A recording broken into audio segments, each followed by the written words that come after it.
Assalamualaikum warahmatullahi wabarakatuh. Waalaikumsalam warahmatullahi Para wabarakatuh. pemirsa podcast tercinta, selamat datang di Gadis Desa, podcast DPMD Berdesa Jawa Barat.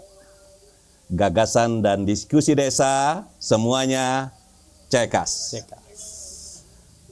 Bapak Ibu sekalian, para pemirsa, sekarang saya ada tamu ini yang sangat luar biasa, Pak Hadian.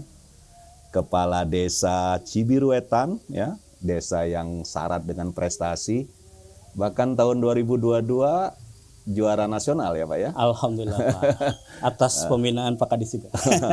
Luar biasa ini. Jadi kita mau bincang-bincang nih dengan Pak Hadian nih. Siap.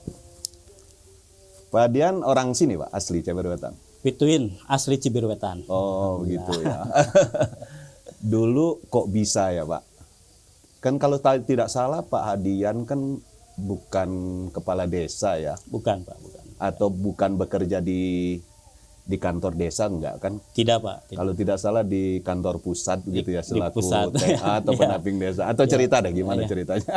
Ya dulu kalau profesi sebelumnya tenaga ahli pernah di Kementerian Dalam Negeri, juga di Kementerian Desa. Tetapi masa kecil sejak usia 5 tahun itu sudah dituntun ibu bersama kakek dulu. Saya mewarisi darah-darah kader dan mereka para pegiat desa. Oh. Kakek, ibu, bapak juga semua. Sehingga terkait desa itu menjadi bagian dari keterpanggilan. Oh, jadi ini ada patriotic call gitu ya. Ya. Keterpanggilan. Ya. Kok bisa terpanggil itu karena apa? Ngelihat desanya waktu itu ada sesuatu yang harus diberesin gitu, atau karena orang tua meminta kembali ke desa, atau istri atau apa, atau ada pengaruh lain tuh Pak? Pertama bahwa hidup di desa itu adalah takdir. Oh. Saya terlahir di Cibiruetan, ditakdirkan, kemudian mengabdi kepada desa adalah pilihan. Jadi ketika dulu diajak oleh orang tua, kemudian berinteraksi dengan mengikuti proses-proses di desa. Dulu musrenbangnya disebut UDKP, APBDes-nya masih disebut Bahruteng. Jadi saya masih terngiang-ngiang pada saat desa waktu itu paling subsidinya 5 jutaan, tapi luar biasa masyarakat bisa membangun. Oh. Kemudian jiwa itulah yang melekat sehingga pada saat mendapatkan kesempatan menjadi bagian turut serta merumuskan berbagai kebijakan, saya terpanggil untuk mencoba membuktikan bahwa segala bentuk regulasi kemudian arah kebijakan yang disampaikan pemerintah, Pak Gubernur, Pak Bupati itu dapat diimplementasikan kalau kita totalitas. Mengabdi, kerja mengabdi pada desa. Itu yang jadi pikiran. Oh, jadi Bapak selain terpanggil gitu ya, juga melihat bahwa ada peluang dan potensi ya, yang bisa dilakukan di desa kalau kita totalitas katanya. Tahun berapa tuh Pak ya waktu Bapak jadi kepala desa ya Pak ya? Mulai dilantik 29 November 2019. Oh, jadi baru sekarang berarti Bapak sudah baru 4 tahun ya? Masuk tahun keempat. Ya, alhamdulillah. Waktu itu Pilkadesnya mengalahkan incumbent. Pilkades maksudnya incumbent yang sudah kuat gitu atau apa? Kebetulan incumbent tidak maju kembali. Oh, tidak maju kembali. Waktu itu ada 5 calon bersama-sama saudara-saudara yang juga terpanggil untuk mengabdikan diri di desa, dan alhamdulillah proses politik memberikan kepercayaan, masyarakat memberikan kepercayaan kepada saya menjadi yang terpilih untuk melaksanakan amanah sebagai kepala desa Cibiruetan. Berapa persen menangnya waktu itu? Berapa tuh Pak? Mungkin kisaran 70 ya kalau nggak salah. Wah, 70%. Keren ya, dominan ya. 5 pasangan tapi 5 kontestan ya, 5 calon menangnya 70%. 70%, Pak. Wah, itu besar sekali itu, Pak. Alhamdulillah, Pak. Jadi hampir artinya di atas 50% memilih Bapak. Alhamdulillah. Kira-kira pakai duit nggak dulu menang? Kok bisa sampai 70% ya? Jadi proses perjalanan saya pulang ke desa, Ya. selain memang sudah tertanam motivasi untuk suatu saat menawarkan gagasan untuk memimpin desa ini menuju paradigma baru berdesa. Prosesnya hampir dapat dikatakan tidak terlalu menggunakan kekuatan finansial. Jadi yang kita gunakan sewajarnya. Pada saat datang ke rumah ada tamu, ngopi, rokok. Di luar itu kami tidak melakukan hal-hal yang diminta berbagai pihak untuk support sebelum proses pilkades. Tetapi justru yang saya lakukan bersama pasangan, Pak. Biasanya sepulang dari Jakarta Sabtu Minggu itu keliling ke kantong-kantong masyarakat berbekal laptop. Kemudian di sana sudah tersedia PPT arah peta jalan pembangunan desa Cibiruetan sebagai bagian dari visi misi calon kepala desa. Jadi saya lebih banyak melakukan ngobrol gagasan. Termasuk sudah mulai ngomong tentang konsep pelayanan desa Cibiruetan yang nanti akan saya bangun dengan basis digital. Itu sudah diomongkan sejak masa-masa kampanye dan saya mencoba meyakinkan masyarakat bahwa gagasan ini akan menjadi sesuatu yang akan mengangkat desa Cibiruetan ke depan. Jadi lebih kepada hadir, berjalan, kemudian tidak terlalu mengandalkan kekuatan pendukung, tetapi kami menggunakan kawan-kawan simpatisan itu lebih kepada bagaimana menjadi bagian penyampai pesan. Jadi tidak memobilisasi, tetapi mereka hadir sebagai relawan dan total memperjuangkan gagasan ini menjadi isu bersama. Saya kira itu, Pak. Terima kasih. Nah ini keren ya. Jadi menangnya 70%, terus adu gagasan, dan kalau ngelihat sih kalau pakai uangnya paling neraktir makan minum gitu ya Pak ya, sambil ngobrol. Bapak yakin bahwa untuk mencapai sesuatu itu mungkin buat teman-teman yang lain, Pak. Bahwa semuanya itu gagasan itu jauh lebih utama ya dibandingkan uang begitu ya. Ya ini saya kenapa tanya gini kan, orang kadang-kala kan bilang tuh kalau mau jadi kades tuh harus banyak uang keluar tuh. Nah tapi ini Bapak kan agak beda. Jadi prinsip saya dengan istri, keluarga, kami sudah sampaikan bahwa hadiah nyalon bukan semata-mata keinginan untuk memegang kekuasaan di desa. Tetapi lebih kepada semangat untuk melakukan perubahan dan ingin menjelaskan tata cara berdesa kepada masyarakat Cibiruetan dan para pelaku.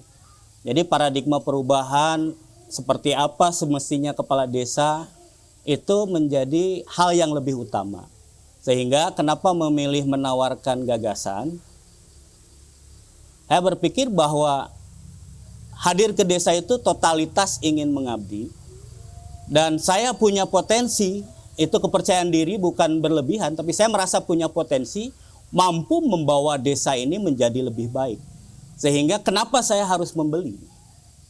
Kenapa saya harus membeli kepercayaan itu? Toh saya menawarkan totalitas berdesa. Dan itu 4 tahun ini saya buktikan kepada masyarakat tidak pernah kendor. Spirit berdesa, spirit perubahan, spirit kemajuan itu yang terus kita gelorakan. Itu yang kita yakini. Nah ini beda nih. Kalau jadi kadesnya karena gagasan, semangatnya juga beda ya.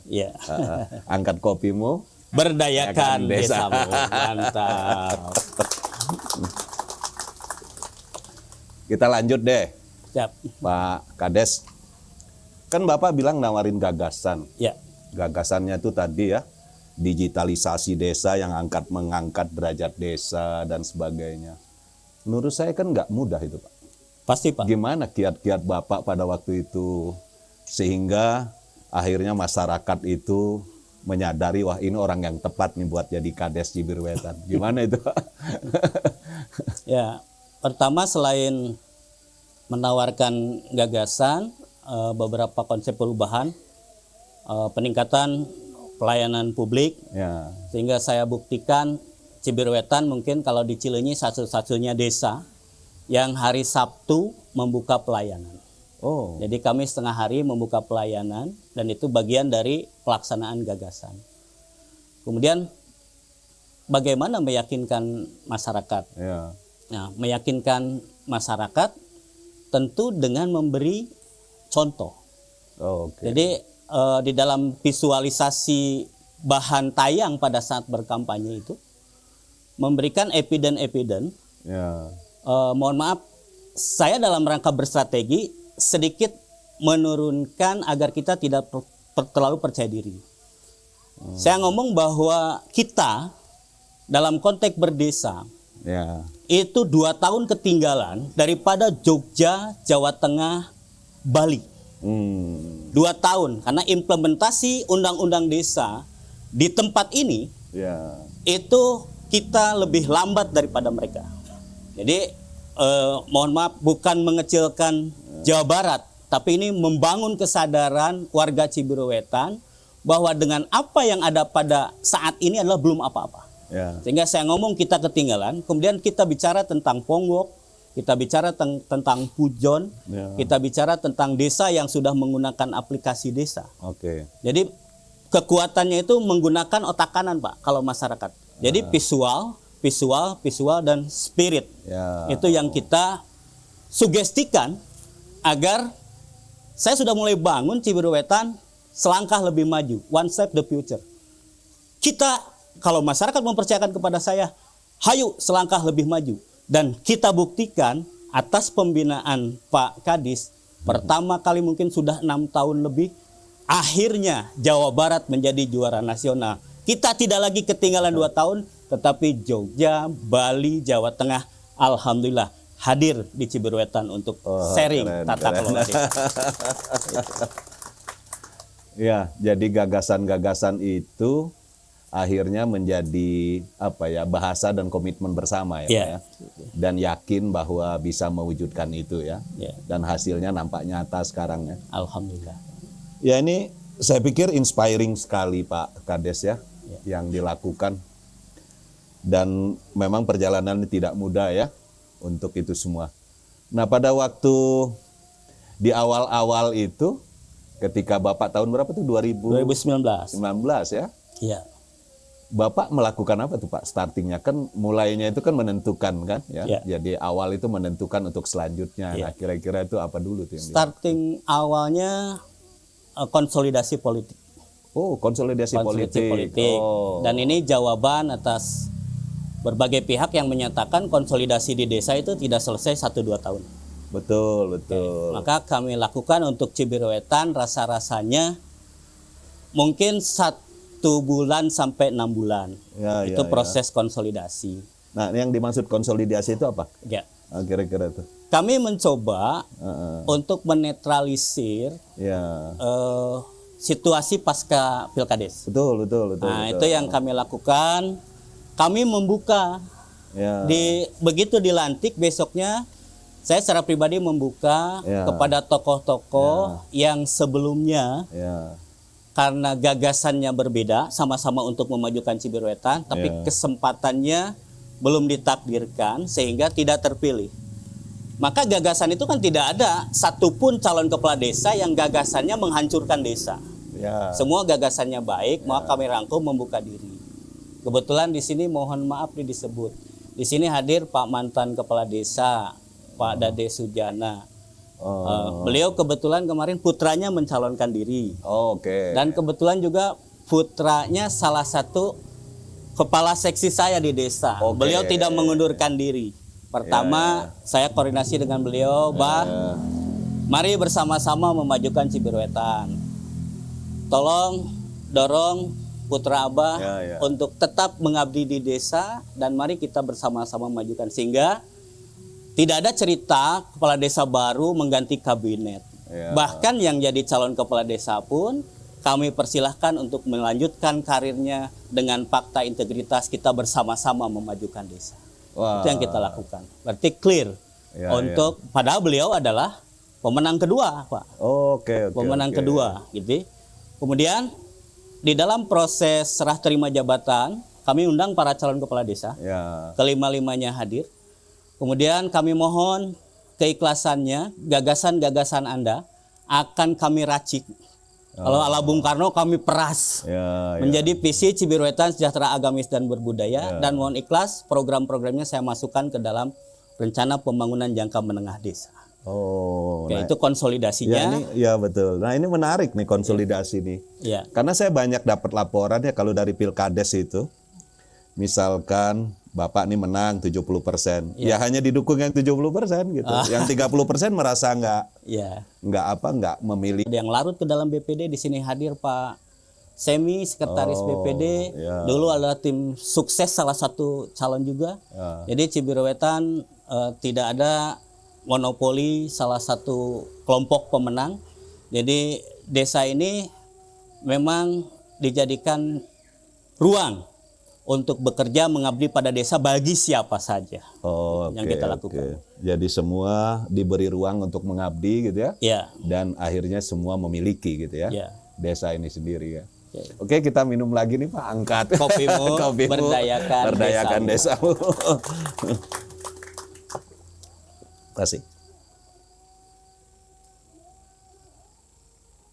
Nah ini enaknya kalau sambil ngobrol sambil ngopi ya, nggak kerasa. Apalagi kadesnya nih sangat inspiring sekali nih ya Pak Hadian nih. Pak Hadian, desa Bapak itu penduduknya berapa ya? Sekarang 17.071 jiwa. 17.000. Nah kalau dilihat yang perkotaan dengan perdesaan, lebih banyak perkotaan atau perdesaan ya? Kalau sekarang justru kulturnya sudah mulai bergeser. Jadi banyak yang lebih tipologi kota ya. Kota. Masyarakat asli itu lebih kepada dusun yang bagian atas.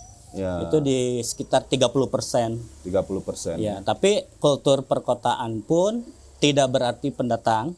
Tetapi kalkulasi kita sekarang 30% itu di komplek-komplek perumahan adalah mereka yang datang ke Cibiruetan untuk menetap. Nah, ini menarik untuk desa yang sebagian besar sifatnya urban ya, atau perkotaan, dan sepertiganya katanya tadi adalah sifatnya perdesaan. Tapi sebelum kita lanjut, kita break dulu ya. Siap. Gadis desa memang cekas.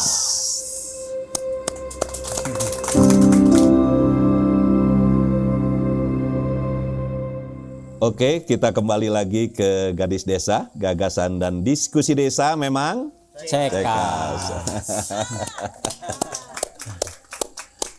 Lanjut nih Pak Kades. Ya Pak. Kan tadi perkotaan ya.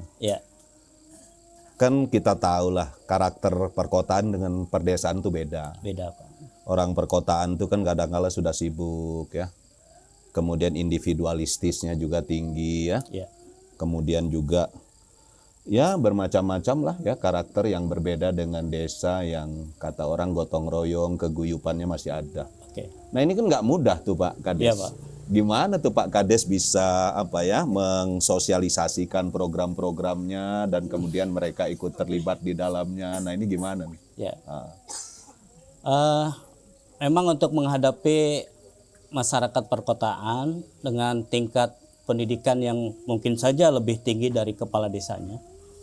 Jadi ketika menyampaikan gagasan itu harus terukur, konkret, dasar hukumnya jelas, kemudian terimplementasikan. Kan itu awal membangun trust masyarakat perkotaan. Kemudian yang kedua, problemnya kita jawab. Jadi orang perkotaan itu kalau hari-hari kerjanya kan ketika ada kebutuhan ke desa, mereka akan sulit bisa datang ke desa karena proses perizinan, pekerjaan dan lain-lain. Sehingga desa harus menunjukkan bisa menjawab problematik mereka dengan hadir, negara hadir. Nah, pilihan Cibiruetan adalah menggunakan aplikasi untuk pelayanan administrasi kebutuhan mereka. Kemudian tadi membuka pelayanan hari Sabtu. Kemudian kalau dengan perkotaan, jangan sampai melunturkan trust. Pertama kan kesatuan teori, nilai, dan tindakan itu harus dipegang. Jadi ketika kita ngomong, oke, wilayah Anda nanti akan kita support misalnya untuk bagaimana nanti selesai penyerahan pasos-pasumnya. Kemudian setelah itu kita akan memberikan ruang bagaimana menjadi bagian dari kelompok masyarakat yang dapat mengakses sumber daya di desa, baik itu anggaran maupun program kegiatan. Nah, itu harus terukur. Kemudian seninya adalah, kalau orang Sunda bilang, Pak, garo atelnya gitu, Pak. Oke. Jadi karakternya kita dalami, kemudian bangun kedekatan, suasana lebih bersahabat, kemudian kita memberikan ekstra waktu kalau ada aktivitas mereka kita coba hadir. Karena yang seringkali dirasakan oleh kawan-kawan di perkotaan itu adalah ketidakhadiran pemimpin mereka di tengah-tengah mereka, sehingga keluhan-keluhannya tidak tersampaikan. Jadi kita hadir gitu ya. Ya. Jadi menunjukkan bahwa Kades dengan aparatur desanya itu hadir. Ya, dalam pelayanan kemasyarakatan gitu ya. Mereka tuh biasanya butuh apa tuh Pak Kades? Kalau pelayanan yang orang-orang yang kota gitu ya, atau orang-orang umumnya yang sibuk itu biasanya mereka butuh ke desa itu apanya? Rata-rata problemnya adalah misalnya perubahan identitas kependudukan. Karena sebagian kan ada yang dari kota Bandung bertahun-tahun menetap belum mengurus karena berbagai alasan, dan sekarang Cibiruetan hadir dengan anjungan Dukcapil Mandiri, kita ada di desa, bisa cetak KTP KK sendiri, kemudian pelayanan bisa melalui aplikasi, mereka bisa pesan pengantar keterangan dan rekomendasi. Kemudian yang lainnya adalah lebih kepada butuh dukungan. Enaknya adalah kawan-kawan di wilayah perkotaan itu kan punya sumber daya SDM tinggi, kemudian kapasitas finansial yang lebih baik, sehingga program-program pembangunan sebenarnya itu mereka lebih partisipatif dan bisa mengatasi problem lingkungannya sendiri. Jadi kalau kita bisa mainkan, selesai tanpa harus membebani desa gitu. Itu yang harus kita lakukan. Terus kalau itu nggak dibeda-bedakan kan? Bahwa penduduk yang katakanlah orang perkotaan dengan yang di atas, yang perdesaan, pelayanan itu sama semua. Ya? Alhamdulillah perlakuannya sama, tetapi desa tidak melupakan hak asal usul. Seninya masyarakat itu kan kalau ada kebutuhan ke desa, hadir ke desa supaya bisa ngobrol juga, ketemu kepala desa, berkeluh kesah, dan itu pilihan. Tapi masyarakat yang mau menggunakan aplikasi tanpa ketemu tetapi layanan desa juga dapat dirasakan juga pilihan. Dan perlakuannya sama, yang membedakan untuk wilayah-wilayah perkotaan yang pasos-pasumnya belum diserahkan kepada pemerintah daerah, kita tidak bisa mengintervensi dalam bentuk program kegiatan infrastruktur. Tapi sumber daya manusianya, program pemberdayaannya tetap kita perlakukan sama. Ada nggak sih yang mereka itu ingin cepat beres gitu, biasanya pakai uang, pakai apa atau apa? Nah itu gimana nyikapinnya? Jadi kecenderungan mendapatkan layanan, kemudian tidak mau mengurus sendiri dan ingin serba cepat. Itu pasti problem yang sudah kami petakan sejak awal ya, bahwa keluhan-keluhan itu kan bagaimana etos kerja pelayanan di desa sehingga orang-orang masyarakat perkotaan itu merasa tidak mendapatkan prioritas. Kita di Cibiruetan itu ada maklumat pelayanan, Pak. Karena sebagai salah satu percontohan desa anti korupsi, kita punya maklumat pelayanan, kita punya fakta integritas. Jadi di maklumat pelayanan itu dinyatakan bahwa seluruh pelayanan di desa Cibiruetan itu tanpa gratifikasi. Jadi semuanya tidak ada. Asal mereka mau memproses, datang, ikuti prosedur, dipastikan pelayanan tanpa gratifikasi. Seperti itu, Pak. Nah ini luar biasa ya. Jadi ada satu tekad yang kuat ketika gagasan yang ditawarkan ya, dengan pelayanan masyarakat yang lebih baik ya melalui digitalisasi. Awal janji kampanye ya, dan kemudian itu yang dikawal terus oleh Pak Kadesnya. dan komit untuk bisa ya menggunakan ini tanpa ada satu speser pun biaya. Wah, ini sangat luar biasa. Ya. Dan dari sini kemudian akhirnya saya lihat kan Cibiriwetan terus banyak berkiprah ya, tidak hanya di pemerintahan kan, Ya, Pak. tapi juga dalam hal kewilayahan, kemudian kemasyarakatan. Ya. Bisa tahu tuh cerita untuk ini, kira-kira prestasinya apa saja ya Pak ya, yang kalau bisa disebutkan Cibiriwetan tuh yang diperoleh, ya mungkin banyak tapi mungkin yang utama-utamanya aja tuh. Kalau sekarang totalnya itu sudah 18, Pak. 18. Prestasi. Jadi Bapak selama 4 tahun 18 prestasi ya. Penghargaan. Jadi kalau gitu setiap tahunnya hampir 4 prestasi ya lebih ya. Wah, tepuk tangan nih buat. Jadi nggak mudah itu ya. Yang beberapa awal itu 2019 Cibiriwetan adalah Desa Pangan Aman peringkat 4 terbaik nasional. Oke, peringkat 4. Ya, Terus kemudian disusul oleh kadernya, kebetulan kader keamanan pangan itu jadi Bukades sekarang. ya. Sebelumnya itu 10 besar kader pangan aman terbaik tingkat nasional. Oke. Kemudian setelah itu Cibiriwetan meraih atas perhatian terhadap pendidikan dasar. Ya. Kita meraih Desa Peduli Pendidikan terbaik tingkat nasional dari UNICEF dan Kemendes. Oke. Nah, itu yang kita lakukan. Kemudian dapat juga Desa Pelaksana Keterbukaan Informasi Publik peringkat 4 tingkat nasional.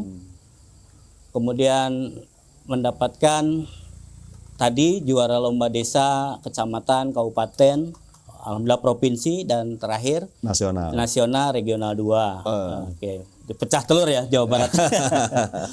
Kemudian disusul oleh penghargaan percontohan desa anti korupsi. Oke. Nah, ini nanti yang terakhir kita akan Kemudian bahas tersendiri ya. kita mendapat lagi anugerah Emonep dari Komisi Informasi Jawa Barat. Ya. Kemudian lomba desa inovasi Jabar peringkat 21. Kemudian kepercayaan dari Kemendes dan juga pemerintah Republik Indonesia, dan terima kasih juga dikawal langsung oleh Pak Kadis. Kita hadir di Jogja, ditunjuk menjadi salah satu desa wakil Indonesia di ASEAN Village dengan kemampuan bayar tagihan kamu.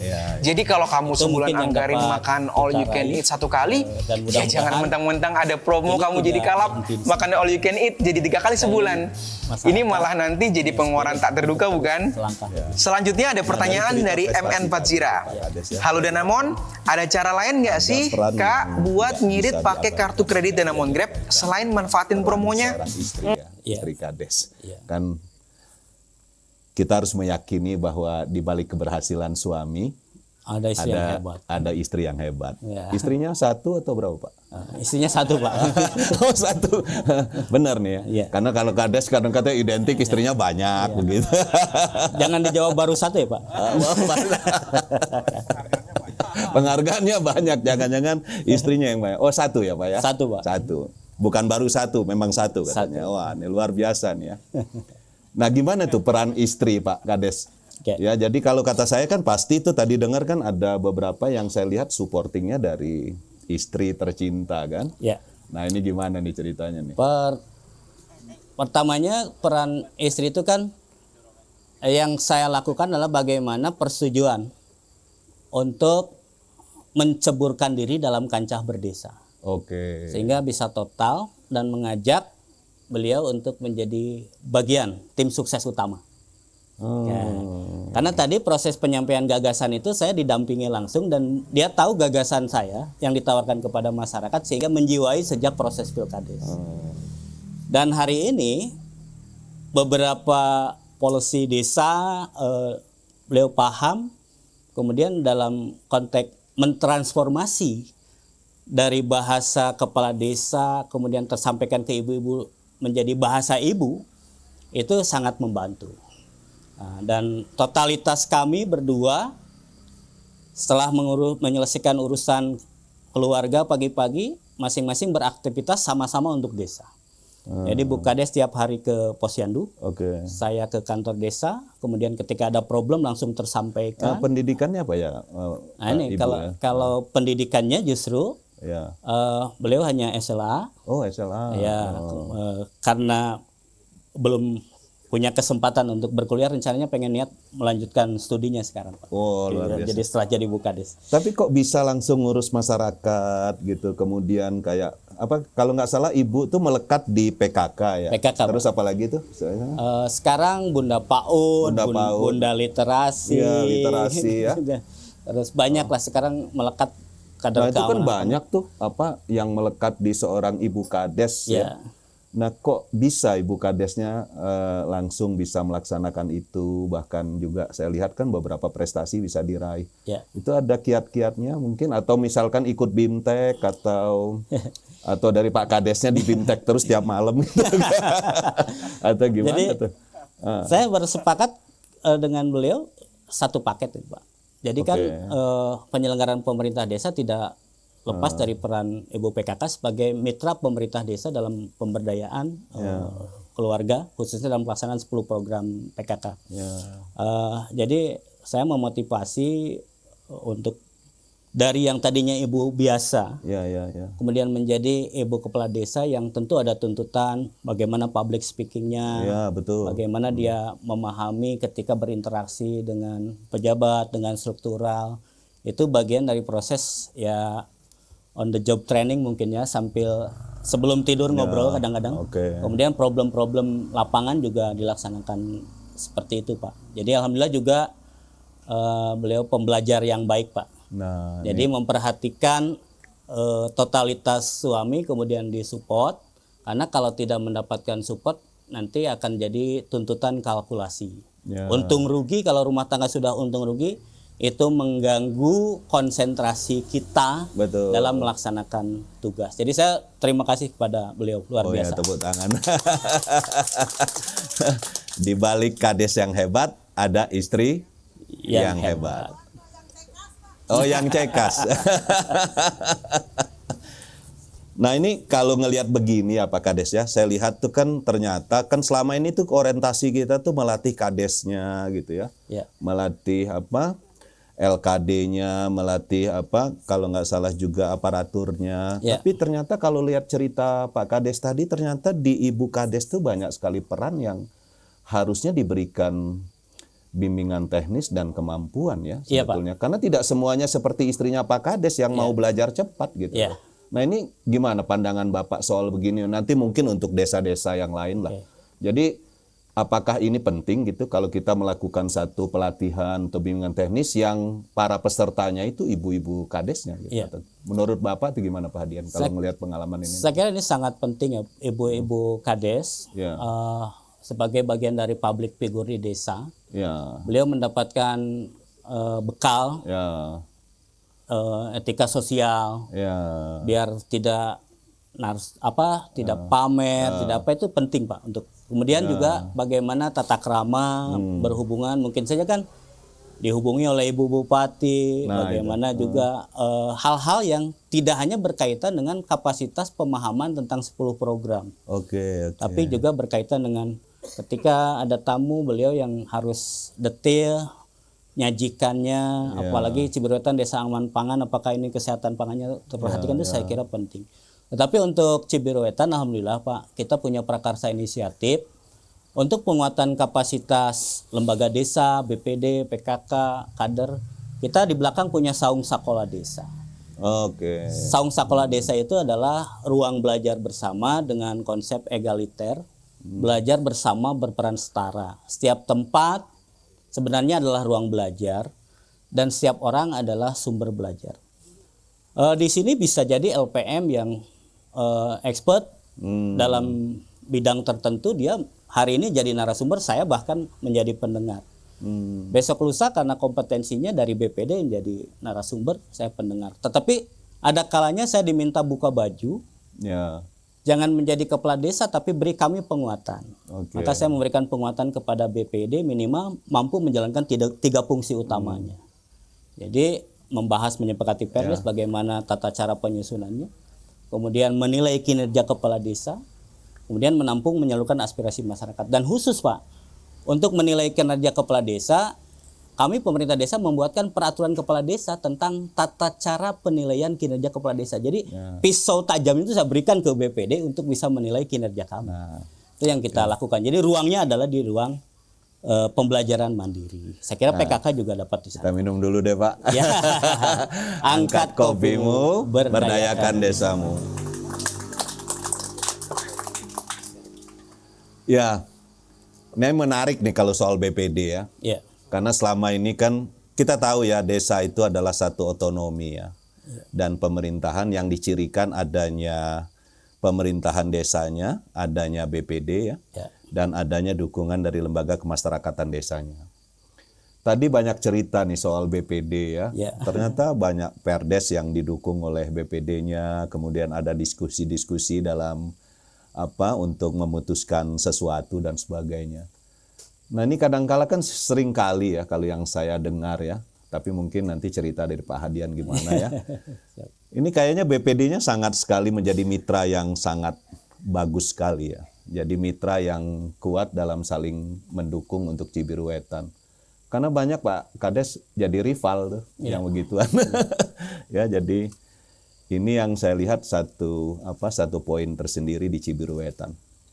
Nah itu gimana cara merangkul BPD, kemudian mungkin bisa cerita juga LKD-nya, sehingga kayak saya lihat nih kan ada kafe yang dikelola, ini oleh siapa ini nanti? Ini yang kelola pegiat desa wisata. Nah itu kan bagian dari itu ya, proses mitra-mitra yang ada. Iya. Coba ingin tahu tuh gimana BPD-nya, terus juga memberdayakan LKD-nya gitu ya, atau juga stakeholders lainnya. Pertama bangun kesadaran soal relasi Pak. Relasi network berarti ya. Pertama dalam berdesa, undang-undang sudah menempatkan paketnya, ada pemerintahan desa dengan BPD-nya. Itu yang perlu kita bangun, sehingga dalam benak saya selaku kepala desa memberikan pengingatan kepada perangkat desa bahwa dalam penyelenggaraan pemerintah desa tidak boleh alergi terhadap keberadaan BPD dengan segala plus minusnya, karena mereka memiliki fungsi yang diatur. Kemudian BPD juga saya bangun konsolidasi Pak. Konsolidasi dengan BPD itu adalah setelah hari pertama dilantik. Kami mendatangi, meminta bertemu dengan seluruh anggota BPD. Kebetulan kan BPD lebih dulu ya dari kepala desa. Berapa orang BPD-nya di sini? BPD-nya 9. Oh 9 ya, berarti maksimal ya yang diambil ya. Kami mendatangi, mengajak untuk sama-sama menghormati positioning. Kami sampaikan ke BPD bahwa 2019 sampai 2025, alhamdulillah masyarakat mempercayakan kepada saya dan mohon kawal. Jadi prinsip saya di dalam memposisikan diri, saya turun satu strip, mohon kawal saya. Barangkali visi misi yang saya jalankan, RPJMD dan RKP nanti tidak selaras dengan yang dijanjikan, BPD yang bertugas mengingatkan saya. Karena saat ini visi inilah yang dipercaya oleh masyarakat, sehingga mohon jangan ada lagi visi yang beda di BPD. Kalau salah satu anggota BPD, salah dua anggota BPD masih berangan-angan bahwa visi jagoannya dulu adalah masih yang terbaik, saya minta simpan 6 tahun. Kita tidak bicara 9 tahun, simpan dulu 6 tahun, buktikan apa yang saya lakukan. Kalau saya gagal, mari kita bertarung 6 tahun ke depan. Jadi per-peran saja dengan BPD. Jadi silakan, tapi tidak ganggu di dalam proses. Jadi itu yang kita lakukan, bangun komitmen bersama. Jadi kalau saya salah ingatkan, dan saya membangun pola komunikasi yang tidak harus formal. Dan pernah diingatkan nggak dengan BPD? Kita bangun sistem itu harus. Jadi saya tidak mau kalau BPD memberikan penilaian baik-baik saja tanpa ada catatan. Dan kita biasakan di Cibiruetan bersama LPM. Jadi sebelum pelaksanaan ada rapat pra-pelaksanaan. Masyarakat tahu nilai anggaran berapa, kebutuhan material berapa, kebutuhan HOK berapa. LPM yang membantu pelaksana kegiatan, kemudian BPD hadir di sana.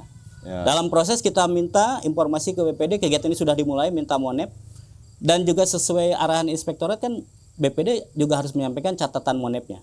Jadi saya juga sering mendapat surat cinta dari BPD, kemudian juga WhatsApp. Tetapi juga di aplikasi diatur ada pengaduan masyarakat ke BPD dan BPD bisa menyalurkan kepada pemerintah desa. Kemudian kanal BPD bahwa mereka adalah sebagai representasi masyarakat. Di Musdes itu dibuka namanya pokok-pokok pikiran BPD. Jadi ketika visi misi desa sudah dijalankan, BPD menyampaikan pokok-pokok pikiran, dan kami puncaknya adalah melaksanakan informasi penyelenggaraan pemerintah desa yang diamanatkan cukup diumumkan saja. Kami laksanakan Musdes pertanggungjawaban, dan di sana BPD juga menyampaikan penilaiannya, dan juga BPD menyampaikan laporan kinerjanya. Jadi antara BPD dan pemerintah desa sama-sama lapor kepada masyarakat, dan itu di live streaming, disaksikan oleh seluruh komponen. Keren ya transparansinya ya. Jadi Musrenbang Des itu bukan hanya sekedar formalitas gitu. Tidak, ya. Pak. Alhamdulillah. Dilaksanakan dan kemudian ada live streamingnya, bisa dilihat dan disaksikan seperti apa kinerja dari BPD-nya maupun kinerja dari pemerintahan desanya. Jadi ini menurut saya ini sesuatu yang sekarang merupakan keniscayaan yang harus ditempuh, dan Cibiruetan udah melakukan itu ya. Alhamdulillah. Kalau Perdes tuh Perdes apa saja Pak yang di Cibiruetan ini? Mungkin ada beberapa yang, karena kan selama ini kalau kita lihat Perdes itu hanya APBD gitu ya atau apa. Nah itu Bapak sampai seperti apa? Karena saya melihat kan ada sesuatu yang baik kemitraan ini. Yang pertama yang harus menjadi dasar bagi pemerintah desa untuk membelanjakan anggaran kan harus sesuai dengan kewenangan desa. Oke, jadi Perdes kewenangan Perdes sudah kewenangan ada ya? Kita buat, bahkan mohon maaf ini ada Pak Anjar. Cibiruetan nyeleneh Pak, membuat Perdes kewenangan itu sebelum keluar Perbu. Karena bicara kebutuhan. Sekarang malah Kemendagri-nya minta semua desa untuk bisa, sudah duluan ya. Iya, karena Undang-Undang 12 pasal 8 tentang hierarki perundang-undangan menyebut peraturan lain yang sejenis itu dapat dibuat karena dimandatkan atau karena kewenangannya. Nah, kita lihat di Permendagri tentang kewenangan desa dapat membuat peraturan desa. Dalam hal peraturan bupati belum ada, kita langsung merujuk ke Permen. Dan pada saat itu diasistensikan kan akhirnya menyemangati juga kabupaten untuk membuat Perdes kewenangan, tetapi yang desa mengalah batal demi hukum dan kita membuat Perdes yang baru menyesuaikan dengan regulasi yang ada di kabupaten. Terus Perdes apa lagi kira-kira? Yang kedua kita punya Perdes perlindungan anak. Tentang bagaimana tata cara perlindungan anak, anak tidak boleh kena bullying, anak yang bersentuhan dengan hukum, bahkan kita membentuk paralegal untuk perlindungan anak. Jadi ada 14 orang, di sini juga ada gabungan dari PKK, Babinsa, Babin Kaptipmas, menyelenggarakan pojok hukum, melaksanakan diversi dalam rangka restoratif justice. Kadang-kadang kalau ada anak yang bersentuhan dengan hukum, kita pastikan dia tidak boleh ditahan selama proses. Bahkan kita mengedepankan pola-pola penyelesaian yang adil untuk semua. Kemudian ada juga peraturan desa lainnya, yaitu Cibiruetan bersih sampah tanggung jawab bersama, Cibersama. Kemudian juga ada Perdes-Perdes yang berkaitan dengan dukungan pengelolaan sampah. Perdes Bumdes sudah jelas. Udah ada ya. Kemudian kalau Perdes-Perdes yang legendaris, RPJMDes, RKP itu APBD sudah terbiasa kan. Dan juga ada Perdes-Perdes lainnya yang memberi inspirasi kepada masyarakat. Termasuk juga ada peraturan kepala desa tentang rakyat Cibiruetan kudu nyaho. Nah itu apa tuh? Jadi kami pastikan bahwa tadi dalam rangka keterbukaan informasi publik, dipastikan semua prosesnya harus diketahui oleh masyarakat. Kita ingin membangun kesadaran masyarakat itu adalah sirnaning cipta, sadar bahwa kita adalah makhluk yang berketuhanan yang tentu oleh agama dibimbing oleh berbuat baik. Kemudian sirnaning rasa bagaimana kita ewuh pakewuh membangun solidaritas, dan yang terakhir adalah sirnaning karsa. Seorang manusia itu harus punya nilai-nilai, punya pekerjaan baik yang harus dia lakukan sebagai bagian pertanggungjawaban kepada Yang Maha Kuasa. Jadi di nilai-nilai itulah kita bangun spirit tadi. Bagaimana di Cibiruetan saya masih terus ingin berusaha mendorong seluruh komponen untuk melaksanakan apa-apa yang menjadi tujuan kita hadir di sini kita menjadi bagian dari proses-proses perubahan ini. Nah, menginternalisasi itu kan saya pikir kan perlu terus-menerus dilakukan. Ya. Itu di forum apa tuh Pak Kades biasanya? Jadi kayak tadi ya, yang nilai-nilai itu sangat luar biasa itu menurut saya. Nilai-nilai itu kan kalau di KPK itu sebenarnya ada tuntutan nih Pak. Jadi itu bagaimana nilai-nilai lokal itu digali, nilai-nilai lokal yang mendukung penguatan terhadap komitmen anti korupsi. Jadi filosofi Pajajaran itu, filosofi Sumedang itu misalnya bisa kita pakai menjadi nilai-nilai yang dipakai di era sekarang. Internalisasinya bisa melalui kegiatan-kegiatan pertunjukan budaya. Kita ada karnaval desa anti korupsi, kemudian kita mendorong para dai juga untuk menyuarakan itu Pak. Dan kita ingin kawan-kawan perangkat dan lembaga juga menjadi contoh gitu untuk semua ini. Nah ini menarik nih karena sudah bicara soal desa anti korupsi ya. Dan itu yang selama ini dikawal oleh Desa Cibiruetan, dan perlu diketahui desa ini merupakan 10 desa ya yang dijadikan pionir desa anti korupsi, satu-satunya di Jawa Barat. Nah untuk itu nanti kita akan bicara selanjutnya. Oleh karena itu gadis desa memang cekas.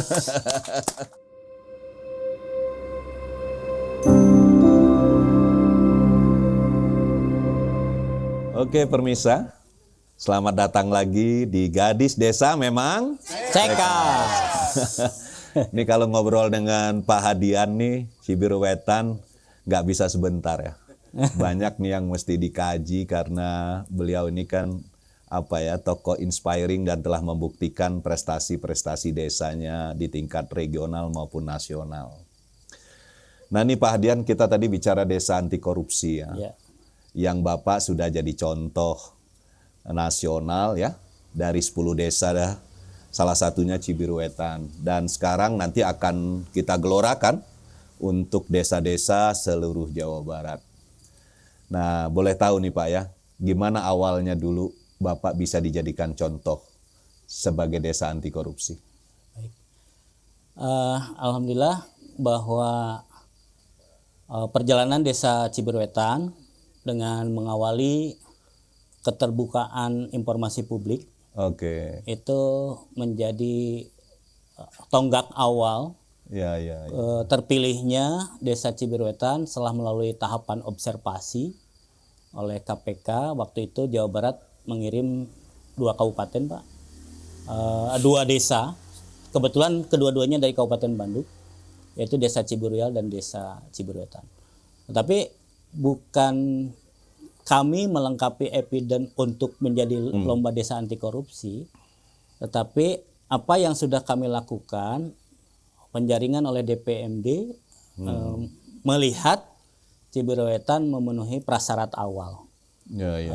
Terbangunnya keterbukaan informasi publik, kemudian kita sudah punya PPID desa, kemudian punya Perdes tentang keterbukaan informasi desa, kemudian punya peraturan kepala desa tentang jenis-jenis informasi dan dokumentasi di desa. Dan dari apa yang sudah kami lakukan, proses-proses yang sudah kami lakukan dikirim ke KPK. Kemudian KPK melaksanakan observasi dengan pendekatan 5 aspek kriteria. Kami awalnya tidak tahu kriteria itu, hanya pada saat diobservasi awal dengan penuh ketakutan, namanya KPK, BPD semua juga kaget. Pak Kades melakukan kesalahan apa sehingga KPK akan datang ke Cibiruetan. Jadi pada saat observasi ternyata mereka membuka ada 5 aspek yang harus dipenuhi oleh desa. Yang pertama penguatan tata kelola pemerintahannya. Dan yang kedua penguatan pengawasan, termasuk juga bagaimana peran BPD dalam pengawasan. Yang ketiga inovasi di dalam government, pelayanan publik. Keempat bagaimana desa menggerakkan partisipasi masyarakat. Dan terakhir adalah ada tidaknya kearifan lokal yang menjadi pendorong untuk menguatkan spirit desa anti korupsi. Dari itu awalnya kita hanya mendapatkan skor 67 Pak. Oh awal-awal itu ya? 67. 67. Kemudian selama 6 bulan 5 aspek tadi dengan masing-masing aspek ada beranak, Pak. 18 betul. Indikator. Ya. Kemudian dari indikator ini lebih baik kalau desa mampu menunjukkan evidence lebih dari 18 yang diminta. Sehingga 5 menjadi 90 beranak lagi dengan aktivitas kegiatan di 5 aspek tadi. Dan itu semua harus posting di web. Kemudian secara link harus dapat dibuka. Ya. Kemudian dalam proses 6 bulan itu KPK mengevaluasi dan memberikan pengkritisan. Contoh misalnya bagaimana Ciberwetan kalau dalam pengadaan barang dan jasa ada perjanjian kerjasamanya. Kemudian bagaimana bukti bahwa kita melaksanakan transparansi sebelum melaksanakan kegiatan itu ada video, dokumen, YouTube. Itu kita penuhi. Kemudian kita naik, Pak, nilainya menjadi 79. Oh, dari 60-an tadi jadi 79. 3 bulan kemudian ada pembinaan lagi, KPK langsung datang. Kemudian setelah pembinaan kita mulai naik di skor 90. Wah. Kemudian sempat mencapai 100 sempurna, tetapi pada saat penilaian akhir berdasarkan juri, ini masih kurang, perlu peningkatan. Kita akhirnya mendapatkan nilai 96,17 dengan kategori istimewa. Wah, istimewa. Istimewa. Nah, dengan predikat itu gitu Pak Kades, ada rasa beban nggak, berat nggak itu punya predikat seperti itu, atau malah banyak untungnya dengan jadikan sebagai desa anti korupsi? Berat dan juga beban juga ya. Gitu ya. Pertama, tetapi untungnya banyak. Beratnya tadi mungkin karena harus menjaga kondite sebagai itu ya. Kita harus mempertahankan kondisi, bahkan harus meningkatkan. Dan jangan sampai raihan nilai tadi membuat kita puas kemudian kita lengah. Kemudian beratnya adalah bagaimana menghadapi pihak luar. Yang mungkin saja di negara ini kan kadang-kadang menghembuskan ketidakpercayaan para pelaku dari berbagai elemen. Dengan label desa anti korupsi kadang-kadang ada yang menganggap namanya desa, namanya kepala desa sama saja. Ya, masih ada itu ya. Soal anggaran itu bisa digeser-geser, kebijakan bisa berubah-ubah. Padahal kita sudah mencoba mempertahankan trust itu dan menjadikan komitmen, bahkan perangkat desa juga berdarah-darah, lembaga desa berdarah-darah. Nah, itu kadang-kadang berat dan membuat kita sakit hati. Betul. Jadi salah satu hal yang menjadi berat itu adalah itu. Jadi kadang-kadang kalau kita tidak mempercayai KPK, yang notabene sekarang lembaga yang paling dianggap terkuat dalam komitmen anti korupsi, di tengah berbagai kritis, dia mau percaya siapa gitu. Kepada siapa lagi. Ketika desa yang sudah dinilai KPK, kadang-kadang orang ingin saja ngetes, ingin saja rugi. Itu ada juga yang begitu ya. Bisa ngetes gitu. Nah, berkahnya, ini juga dari Pak Kabid kita banyak mendapatkan support untuk bagaimana menggerakkan ekonomi. Kemudian prestasi itu kita jadikan potensi untuk mendatangkan orang yang tertarik datang ke desa. Misalnya ingin ketika provinsinya ingin membentuk desa anti korupsi, menghubungi datang ke Ciberwetan. Dan ini membuka peluang baru, yaitu unit usahanya BUMDes, yaitu wisata edukasi tata kelola desa. BUMDes ya. BUMDes ada unitnya, kemudian pegiatnya adalah pegiat-pegiat wisata. Yang sekarang sudah mendekati 3.000 pengunjungnya, omsetnya sudah di atas 1,4. Wow, 1,4. Terus 1,4 miliar maksudnya. Miliar ya. Terus PKK-nya karena melakukan pelatihan cooking class, kemudian punya kemampuan untuk mengelola makanan snack. PKK juga kebanjiran, UP2K-nya ordernya omset sudah di atas 300 dengan keuntungan 10%, itu 30 jutaan. Sehingga lebih besar pendapatan PKK daripada operasional yang diberikan oleh pemerintah desa. Itu manfaat yang kita dapat. Jadi saya ini menarik nih. Jadi artinya ketika Bapak berkomitmen menjalankan desa anti korupsi ya dengan 5 komponen tadi untuk beberapa unit yang di desa itu ya, dengan BUMDesnya, dengan PKK-nya ya, yang kemudian memberikan inspirasi ya bagi desa lain, termasuk dari luar provinsi ya Pak ya? Kita dari luar provinsi, Kalimantan, Sulawesi, dari timur, Sumatera, termasuk dari Jogja, Bali. Nah, berkah itulah yang didapatkan ya. Berkah itu yang jadi didapatkan. Usaha BUMDes berjalan secara profesional dan baik, juga PKK. Dan kunjungan ini juga Bapak dapat kelola dengan sebaiknya begitu ya. Jadi kunjungan ini saya serahkan pengelolanya kepada BUMDes. Karena bagian dari kewaspadaan APBD nanti terkontaminasi oleh anggaran-anggaran studi dan lain-lain. Jadi serahkan ke BUMDes dan nanti kita mendapatkan umpan balik ada dari laba bersih BUMDes. Tetapi dari aktivitas kehadiran tamu itu kan sekarang karena dengan pola proporsional sudah jelas terukur berapa tamu memberikan meskipun tidak buat standar, berapa tamu memberikan untuk narasumber, berapa untuk para pelaku. Dan ini bisa menggerakkan karena kondisi Cibiruetan yang tidak masuk kendaraan besar, itu bisa mengangkat para supir angkot atau ojek. Dan karena seringnya supir angkot ini mendengar paparan kepala desa, kemudian para narasumber lainnya, tanpa terasa supir angkot juga bisa menjadi guide bagi tamu dan di jalan itu dia bisa cerita tentang success story Cibiruetan.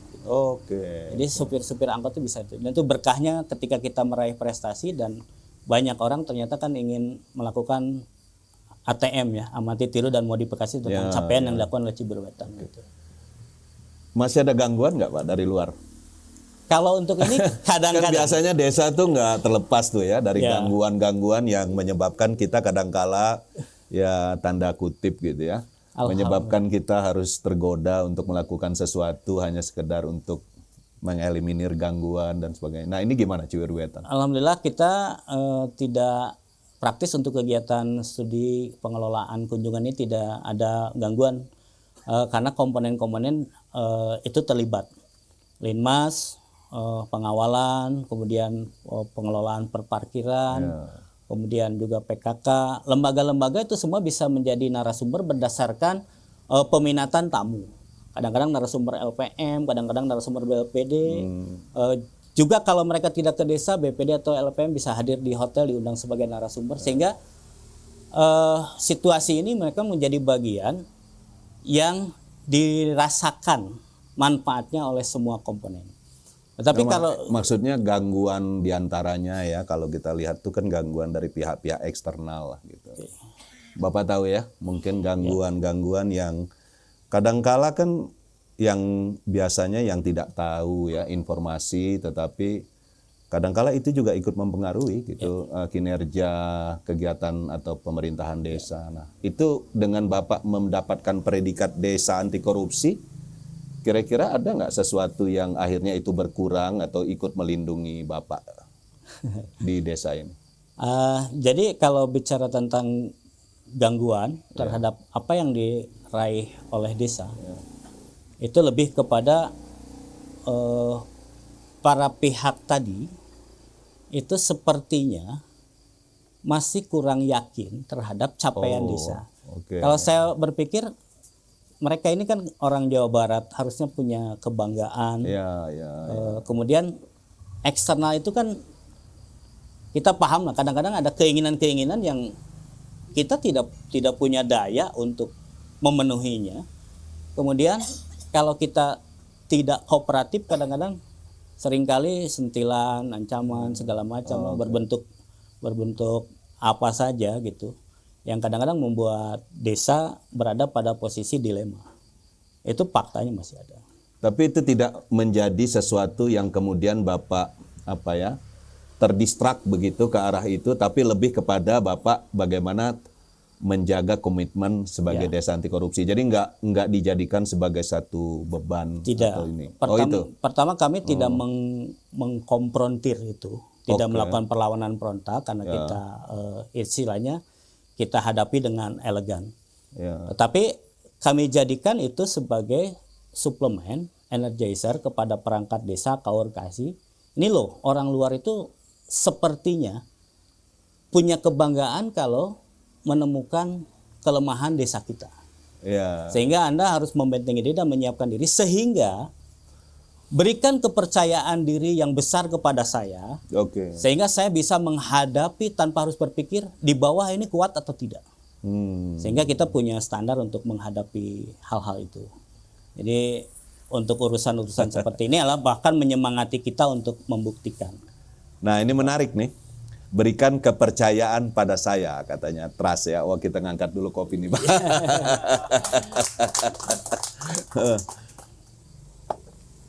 Karena apa? Karena saya meyakini ya bahwa membangun trust ini memang tidak mudah ya.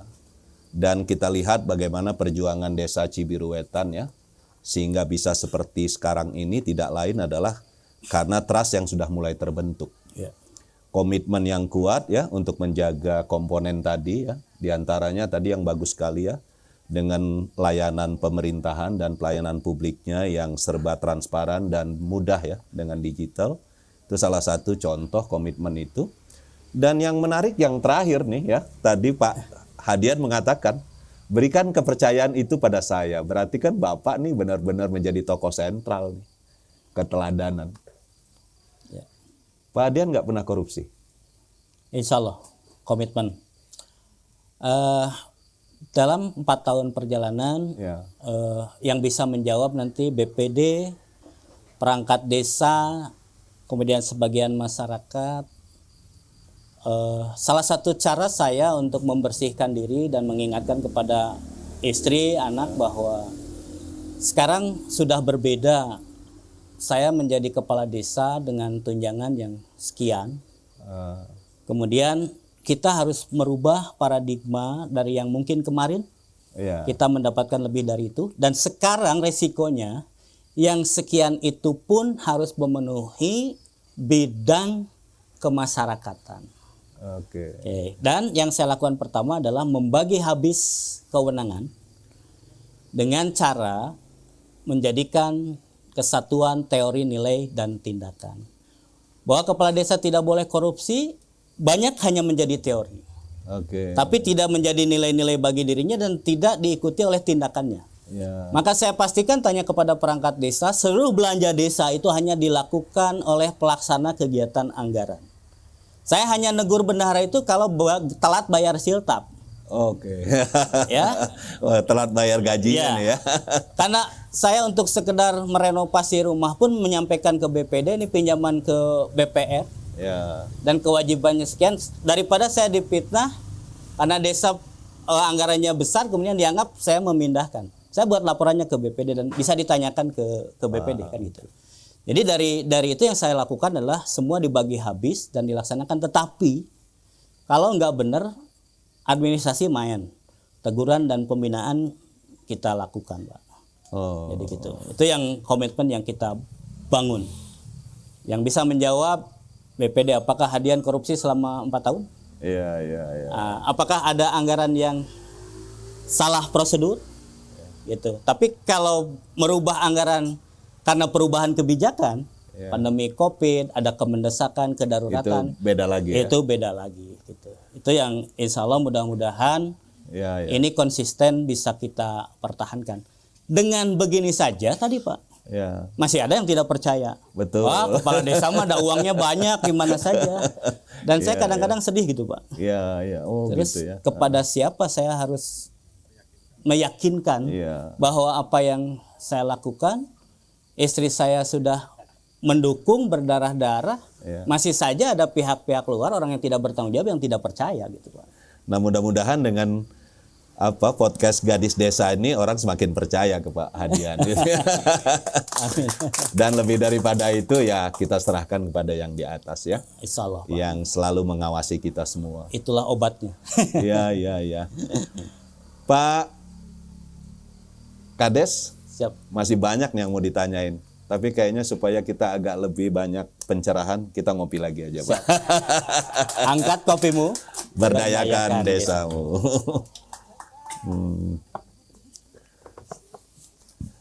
Pak Kandesnya, kalau kita lihat dari pembicaraan tadi ya, kan pastinya Bapak baru 4 tahun. Masih ada sisa waktu ya. 2 tahun. 2 tahun. Bahwa nanti terus atau tidak, mungkin itu bagaimana Bapak dengan keluarga. dan bagaimana masyarakat menilainya. Ya.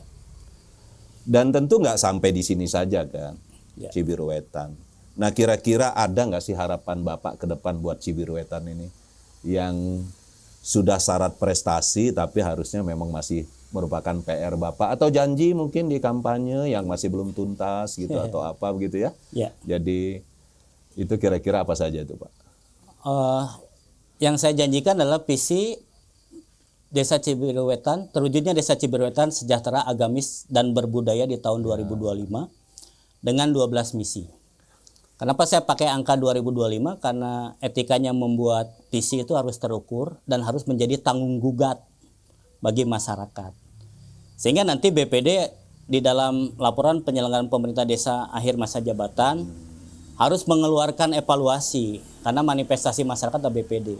Apakah visi dan 12 misi ini optimal dijalankan sehingga tingkat kesejahteraan itu ada yang terukur dari misalnya kemarin saya tidak bisa menyebut siapa sih orang yang sudah Anda buat menjadi lebih baik. Yeah. Hari ini bisa saya buat misalnya tadi yang banyak disupport oleh desa kemudian sudah berubah. Itu menjadi ukurannya. Sehingga nanti di akhir tahun 5 tahun itu nanti saya akan sampaikan dan alhamdulillah misi sekarang ini Pak, kalau BPD menilai setiap tahun itu kami surplus capaian. Jadi kalau 1 tahun itu 2 misi, ada misi-misi yang diakselerasi. Yeah. Sehingga sekarang itu dari 12 misi, kita sudah tahun ke-4, itu sudah 10 misi yang menurut penilaian BPD dan Musdes publik menilai itu sudah tercapai. Sehingga di tahun 2024 itu tinggal tersisa 2 misi. Nah, 2 misi itu harus kita tuntaskan. Sehingga kenapa di 2025 saya kerja keras agar misi ini selesai di 2024. Karena 2025 mungkin akan saya jalani sampai pertengahan tahun.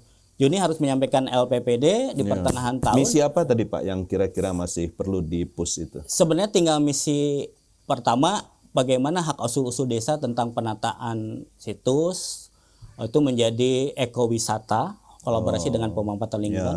Dan yang kedua bicara tentang bagaimana perlindungan terhadap difabel, yatim piatu dan lansia.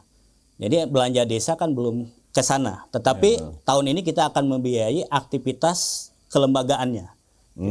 Dan itu mudah-mudahan seiring naiknya pendapatan BUMDes, APBDes murni bisa memberikan santunan kepada lansia, yatim piatu. Dan sekarang kita sudah lakukan kepada anak yatim berprestasi. Oke, jadi kita lakukan melalui beasiswa untuk penghafal Al-Quran.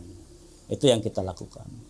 Wah, ini menarik ya. Jadi di balik prestasi dan pencapaian ini banyak hal yang masih harus dilakukan di sisa 2 tahun ya. Jadi tadi beliau mengatakan ada beberapa diantaranya dari hak kewenangan asal-usul desa yang masih harus terus dikawal. Kemudian perlakuan bagi mereka yang berkebutuhan khusus atau para lansia dan sebagainya. Wah, ini sungguh menarik sekali menurut hemat saya. Kalau harapannya Pak, 6 tahun ini saya hanya berpikir ini adalah tahapan memperkenalkan kepada masyarakat, menjelaskan tata cara berdesa. Tata cara berdesa yang benar seperti ini. Jadi harapan saya ini menjadi benchmark, menjadi legacy, menjadi barometer, dan saya tidak berpikir periode berikutnya itu terserah masyarakat. Atau ini ada tanda-tanda Bapak nyalek begitu atau apa enggak sekarang? Jadi untuk nyalek saya pikir untuk situasi realistis sekarang, resources yang saya miliki tidak akan cukup untuk itu, kecuali ada hidayah luar biasa kepada masyarakat, kemudian benar-benar mendorong untuk jadi, itu mungkin saja bisa. Gitu. Untuk jenjang, saya pikir apa yang saya lakukan karena cita-citanya adalah tadi, Sirna Ningkarsa. Seumur hidup harus ada sesuatu yang dilakukan kepada masyarakat, dan semoga apa yang saya perbuat untuk masyarakat Cibiruetan itu menjadi legasi, dikenang, menjadi nilai-nilai baik, dan mohon doa bisa menuntaskan masa jabatan ini dengan sebaik-baiknya. Ini luar biasa ya. Jadi Beliau mengatakan bahwa sampai saat ini hati masih terpanggil ya untuk berbuat kepada desa tercinta di Desa Cibiruetan. Jadi menurut hemat saya ini sesuatu yang sangat luar biasa. Selamat buat masyarakat Desa Cibiruetan yang punya kades seperti Pak Hadian ini. Ya, yang kuno inspiring kembali ke desanya. Walaupun dulu kan sudah enak ya kerja di pusat saya pikir ya. Katanya tadi, tapi beliau terpanggil untuk melakukan berbuat kepada sesuatu yang benar-benar ingin desanya menjadi makmur dan sejahtera. Amin. Terima kasih nih Pak Hadian atas waktunya. Sama-sama, Pak. Ya. Kalau kita lihat dari pembicaraan tadi, mungkin sedikit saya ulas ya, bahwa ketika ingin melakukan sesuatu itu mulailah dari niat yang kuat ya, dengan gagasan yang kuat. Ya. Nah kemudian yang kedua tadi beliau mengatakan prestasi dan sebagainya itu hanya bukti, di mana ketika niat yang kuat ini dijalankan ya, dengan bekerja sama dengan seluruh stakeholders yang ada di desa, maka itu akan turun ya. Ridho daripada Allah Tuhan Yang Maha Esa. Amin. Untuk bisa memuluskan dan melancarkan ini semua.